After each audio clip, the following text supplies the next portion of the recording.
Now that Cyberpunk 2077 has received its final big update, it's really become the game we expected at launch, and CDPR have now turned their attention to not only The Witcher 4, but to the Cyberpunk sequel, and this time I wouldn't expect to wait 8 years between announcement and launch.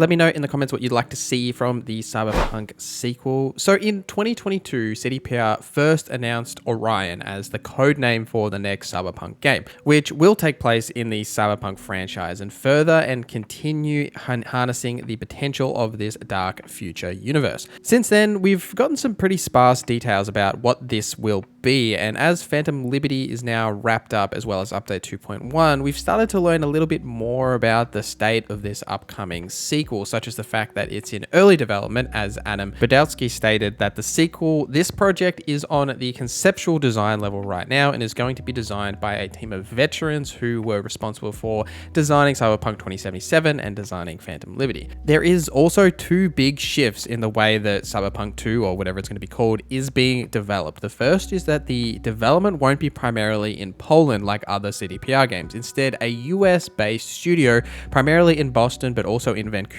is being stood up to handle production. These studios will be handling the Cyberpunk 2 production, and it will be led by Cyberpunk franchise leaders, and several of these are actually moving to the US, namely Gabe Amatangelo, the game director, and Pal Sasko, the lead quest designer on Cyberpunk 2077.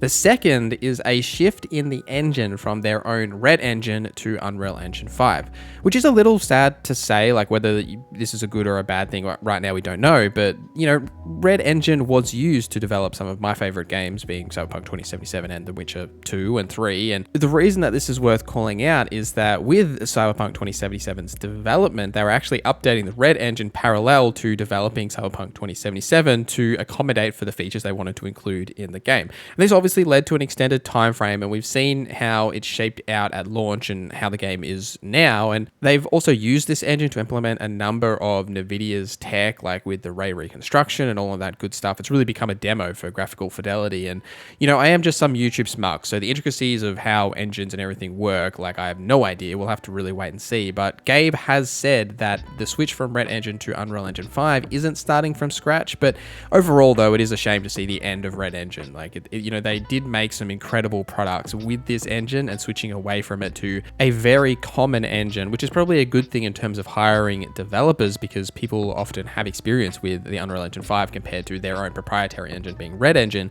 But the downside is, there's so much cool immersion aspects that are in Cyberpunk 2077, and even with both of these games, there's some really interesting things that CDPR have done with The Witcher 3 and Cyberpunk 2077 that, I'm not overly worried, but just maybe like a tiny little bit worried that it's just going to look like another Unreal Engine game, if you know what I mean. Like, you can often tell that a game was developed in Unreal Engine. So, I think the uniqueness in the art style with both Cyberpunk and the Witcher series is what really makes CDPR stand out, and I hope that they don't lose that essence moving away from Red Engine. But that does really beg the question, right? Like, when can you expect this Cyberpunk sequel? Now, with the release of Update 2.1 and Phantom Liberty, the sequel will now probably enter development, with the research phase set to begin in 2024, and this is really like the early conceptual phases, right? Deciding the overall vision for the project, and whether it's going to be third person or first person, for example, or what the capabilities of the Unreal Engine 5 are going to be and how they're going to leverage that in the game. And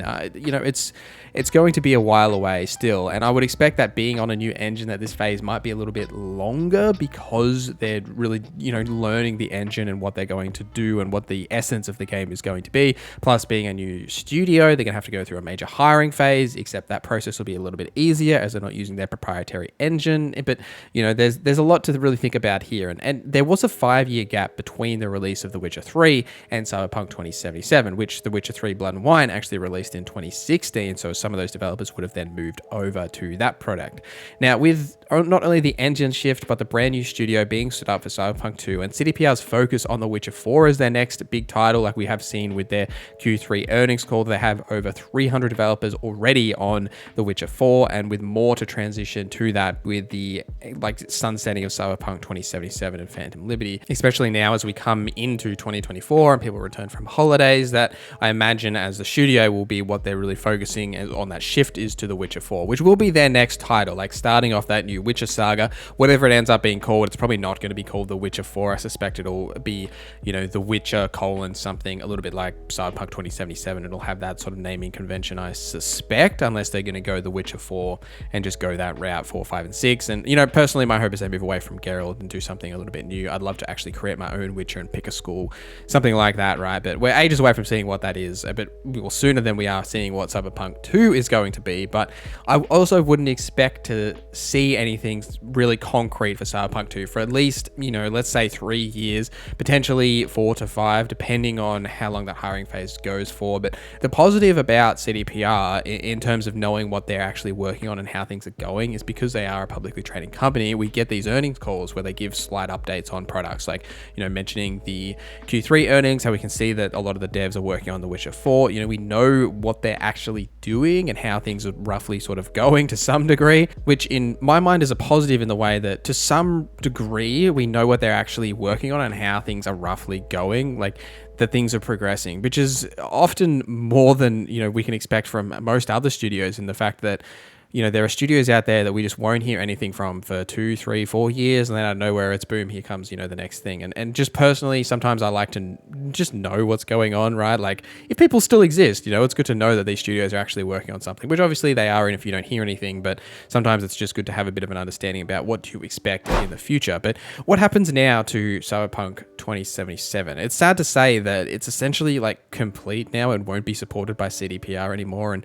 beyond maybe some small patch updates in early 2024 if they want to fix anything that came with update 2.1. And ever since its original 2020 release, it's still been getting consistent updates, almost like a live service. But from now, you know, there won't really be anything being added to the game, and that is a little sad. You know, it feels like we've always sort of been thinking about Cyberpunk for these couple of years since it has launched. And, you know, if you're looking for new Cyberpunk content, it's probably going to come in the shape of mods for Cyberpunk 2077, especially as mods get updated to update 2.1 and like add things to do with that. There'll definitely be things coming to the game in that regard. But there is also a live action project in the works with Anonymous Content. This is a media company that's produced True Detective and Mr. Robot, among other things. And with the success of Edge Runners and that collaboration, I'm curious to see exactly what this is, especially being live action. It'll definitely have a very different feel to Edge Runners, which is probably a good thing in the way to get something a little different. And,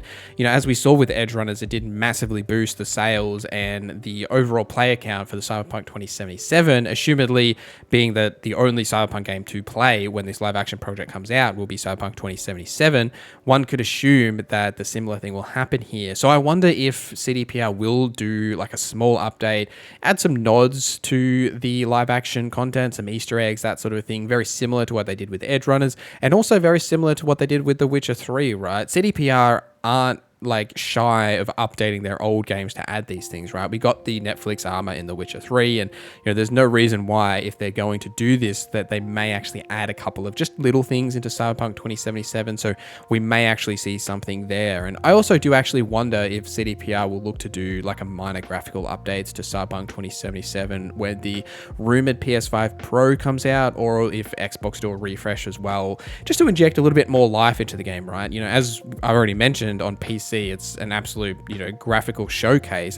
I wonder if they'll look to just do slight tweaks to it for the Pro and the new Xbox console, just to show off those features a little bit more. Like maybe they could implement some more of the ray tracing features into the PS5 Pro or something like that, just to inject a bit more life into the game, right? But, you know, regardless, it's safe to say that we haven't seen the last of Cyberpunk, and there is even a recent book that came out last year that I'm actually interested in. It's on my list of books to read this year. So, you know, let me know your thoughts in the comments down below. What are you excited for Cyberpunk? What would you like to see for Cyberpunk and its sequel? I'd love to know your thoughts in the comments. But thank you guys for watching this video till the end. Thank you to our members for supporting the channel.